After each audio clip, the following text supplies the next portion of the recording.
기도하겠습니다. 좋으신 아버지 하나님, 오늘도 이 아침을 깨우게 하여 주시고, 특별히 우리 주 예수 그리스도께서 오셔서 이 땅 가운데 하실 일이 무엇인지, 또 우리의 삶이 어디를 향해 나아가게 하는지 알고 살게 하시니 감사를 드립니다. 주님, 우리의 삶의 유한함을 알게 하시고, 주님이 다시 오셨을 때 우리의 삶이 평가될 수 있음을 기억하고 살아가는 삶의 자리가 되게 하여 주옵소서. 그래서 아버지 하나님, 이 세상이 혼란하고 무너져야 할 것이 무너졌을 때 그것 때문에 두려워하지 않게 하시고 오히려 그것을 통해서 하나님의 영광이 어디에 있는가를 알고 그 하나님의 영광을 향해 살아가는 우리의 믿음의 길 되게 하여 주옵소서. 그래서 주님 앞에 섰을 때 부끄럼 없는 삶, 잘했다 칭찬받는 삶, 아버지의 때를 알고 그 때를 준비한 지혜자들이 되게 하여 주옵소서. 말씀으로 나아갑니다. 오늘도 생명과 길과 진리가 되는 말씀을 들려 주시옵소서. 우리 구주 예수 그리스도 이름으로 기도드립니다. 아멘. 오늘 우리에게 주신 말씀은 누가복음 22장 24절에서 30절입니다. 제자들 가운데서 누구를 가장 큰 사람으로 칠 것이냐는 물음을 놓고 그들 사이에 말다툼이 벌어졌다. 예수께서 그들에게 말씀하셨다. 뭇 민족들의 왕들은 백성들 위에 군림한다. 그리고 백성들에게 권세를 부리는 자들은 은인으로 행세한다. 그러나 너희는 그렇지 않다. 너희 가운데서 가장 큰 사람은 가장 어린 사람과 같이 되어야 하고 또 다스리는 사람은 섬기는 사람과 같이 되어야 한다. 누가 더 높으냐? 밥상에 앉은 사람이냐? 시중 드는 사람이냐? 밥상에 앉은 사람이 아니냐? 그러나 나는 섬기는 사람으로 너희 가운데 있다. 너희는 내가 시련을 겪는 동안에 나와 함께한 사람들이다. 내 아버지께서 내게 왕권을 주신 것과 같이 나도 너희에게 왕권을 준다. 그리하여 너희가 내 나라에 들어와 내 밥상에서 먹고 마시게 하고 옥좌에 앉아서 이스라엘의 12지파를 심판하게 하겠다. 아멘. 오늘 본문 말씀은 예수님께서 이 땅에 오신 목적이 무엇인지를 전해주는 말씀입니다. 6월절이 가까워지자 대제사장들과 서기관들은 예수님을 어떻게 죽일까 음모를 꾸미게 됩니다. 그 중에 12제자 중에 하나였던 가룟 유다가 성경에 보면 그 마음에 사단이 들어가 예수를 팔아넘길 생각이 들어갔다라고 말을 합니다. 유다는 왜 예수님을 배반했을까요? 거기에는 두 가지로 정리할 수 있습니다. 하나는 그가 기대했던 메시아상, 그것이 아니었기에 그는 분노했던 것입니다. 또한 요한복음 12장 6절에서는 뭐라고 말하냐면 그가 돈을 사랑했기 때문이라고 지적하고 있습니다.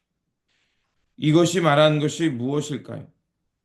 그가 잘못된 메시아상과 그거에 대한 분노로 그래서 예수님의 그 메시아상과 예수님의 길을 잘못된 이해가 예수님께 불만을 품었고 그 잘못된 불만이 결국 폭발하여 예수님을 팔게 되는 지경에 이르렀다는 것입니다.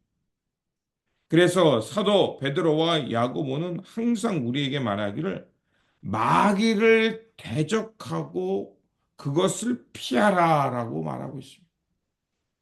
오늘 이런 사건이 우리에게 말해주는 것은 우리의 마음이 언제든지 잘못된 길로 갈 수 있고 그러면 주님의 길을 오해하고 주님과의 길과 정반대의 선택을 할 수 있는 그런 어리석음이 우리에게 있다는 것을 알라는 것입니다. 그리고 6월절 마지막 만찬이 시작됩니다. 예수 그리스도의 이 마지막 최후의 만찬은 예수님께서 이 땅에 오시고 또 이 땅에 오셔서 마지막으로 이루고자 하는 것이 무엇인지를 우리에게 말해주는 구속사적인 사건입니다. 그것은 무엇입니까?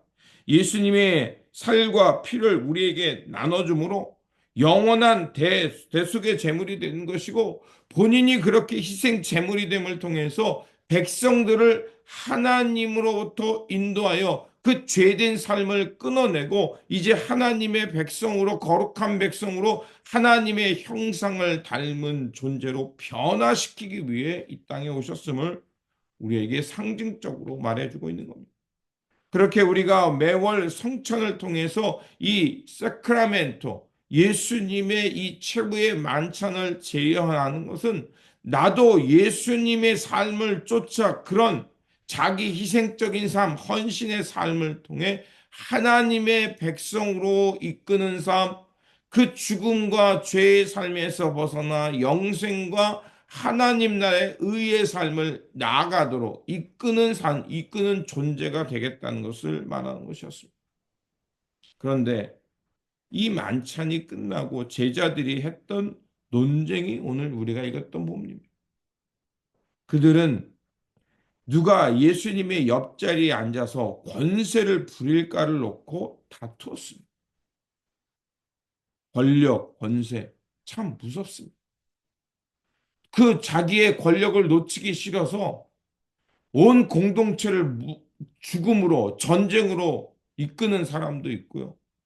자기의 권력을 지키기 위해서 갖은 방법을 털어서 진리를 추구하는 사람들을 괴롭히고 못 살게 구는 사람도 있어요. 그래서 주님은 25절에 이렇게 말합니다. 문 민족들의 왕들은 백성들 위해 군림한다. 그리고 백성들에게 권세를 부리는 자들은 은인으로 행세한다. 좋은 뜻이 아니죠. 그런데 주님은 우리에게 뭐라고 말합니까? 26절에 이렇게 말합니다. 너희는 그렇지 않다. 너희 가운데 가장 큰 사람은 가장 어린 사람과 같이 되어야 하고 또 다스리는 사람은 섬기는 사람과 같이 되어야 한다. 바로 이겁니다. 어린아이와 같이 되라는 것은 응석쟁이, 땡깡쟁이가 되라는 게 아니라 하나님 앞에서 순수하고 하나님을 절대적으로 따를 줄 알고 의지할 줄 아는 사람. 그래서 주님의 부르심을 알고 이제 뭇 백성, 자기의 욕망을 자기만 추구하던 삶에서 벗어나 이웃과 공동체와 그 나라와 민족의 미래를 향해서 헌신할 줄 아는 사람이 되어야 한다는 것입니다. 바로 낮은 마음, 겸손한 마음, 그리고 섬김으로 사람들을 주님께로 이끄는 마음이 하나님 나라의 큰 죄라는 겁니다. 그래서 주님께서는 누가 높은가를 얘기합니다. 주님과 함께하여 주님의 밥상의 공동체에 함께하는 자, 그래서 주님의 사역에 함께 그 역사에 참여하는 자가 중요하고 그가 바로 하나님 나라의 큰 자라는 겁니다. 그리고 우리가 잘 아는 대로 베드로가 세 번이나 예수님을 모른다고 부인하는 사건이 그 이후에 나옵니다. 그는 호언장담했습니다. 난 다른 사람은 몰라도 나는 예수님을 죽기까지 따르겠다라고 호언장담했습니다. 그런데 그 장담이 얼마나 쉽게 무너졌습니까? 여종에 의해서, 사람들의 의심에 의해서.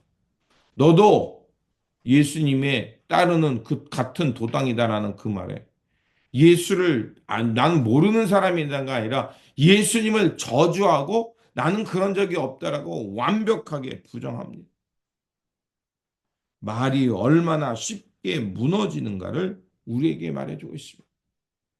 이것은 우리의 연약함, 우리의 이 말이 얼마나 쉽게 바뀌고 상황에 따라 우리가 얼마나 예수님을 모른다고 부인할 수 있는가를 돌아보라는 겁니다. 그런데 그것에 하나님의 은혜가 임하죠. 베드로가 이렇게 세 번 예수님을 모른다고 부인할 때 닭이 울었고요. 그리고 예수님과 눈이 마주쳤다라고 누가는 우리에게 말해주고 있습니다. 그 눈빛은 무엇이었을까? 원망과 분노의 눈빛은 아니었을 겁니다. 그럼에도 그 베드로의 연약함을 아시고 미리 경고하셨을 뿐만 아니라 그가 넘어졌을 때 그를 위로하는 긍휼과 자비의 눈빛이었다. 주님의 그 눈빛이 있었기에 베드로는 다시 일어날 수 있는 사람이 되었을 것입니다. 주님은 우리의 연약함을 아십니다.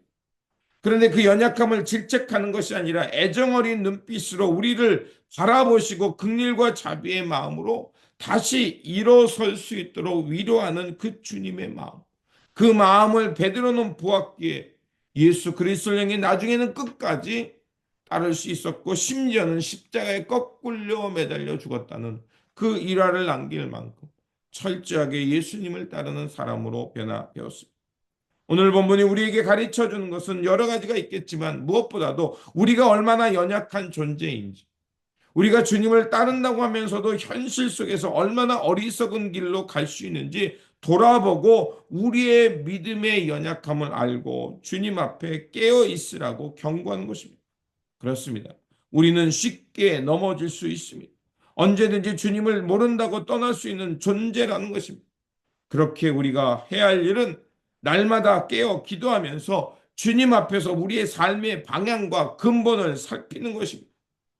이렇게 예수 그리스도 십자가 앞에서 날마다 죽고 매일 주님과 함께 부활한 삶, 그리고 옛삶이 무너지고 다시 예수 그리스도와 함께 세워지는 이 삶을 통해서 우리는 점점 예수 그리스도를 진정으로 따르는 그리스도인이 될 거라 믿습니다.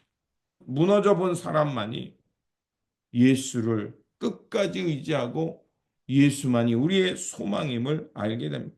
그러므로 다시 한번 오늘 우리에게 주신 말씀 붙들고 누가 하나님 나라에서 큰 자인가를 생각하면서 예수 그리스도의 십자가 앞에 날마다 죽고 새롭게 부활함으로 예수 그리스도의 참모습을 알고 온전히 따라가며 하나님 나라에 이르는 저와 여러분들이 되시기를 주님의 이름으로 축원드립니다. 기도하겠습니다. 자비와 긍휼의 하나님, 우리를 예수님의 제자로 부르셨지만 우리는 주님을 모른다고 배반하기 쉬운 존재임을 깨닫게 하여 주셨습니다. 또한 본질을 놓치고 누가 더 높은가를 놓고 다퉜던 모습 속에서 우리의 모습을 봅니다.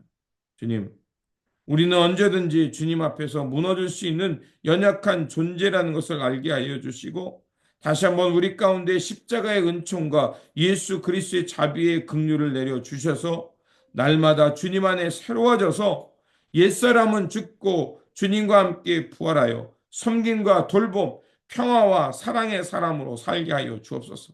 그래서 우리의 삶의 방향은 언제나 예수 그리스도께서 보여주신 하나님 나라의 정조준되게 하여 주시고 우리의 모습은 십자가 앞에 죽고 부활하는 삶을 통해 예수 그리스도의 참 인격과 성품을 닮아가는 그러한 존재가 변화가 되어 살아가는 삶이 되게 하여 주옵소서. 우리 구주 예수 그리스도 이름으로 기도드립니다.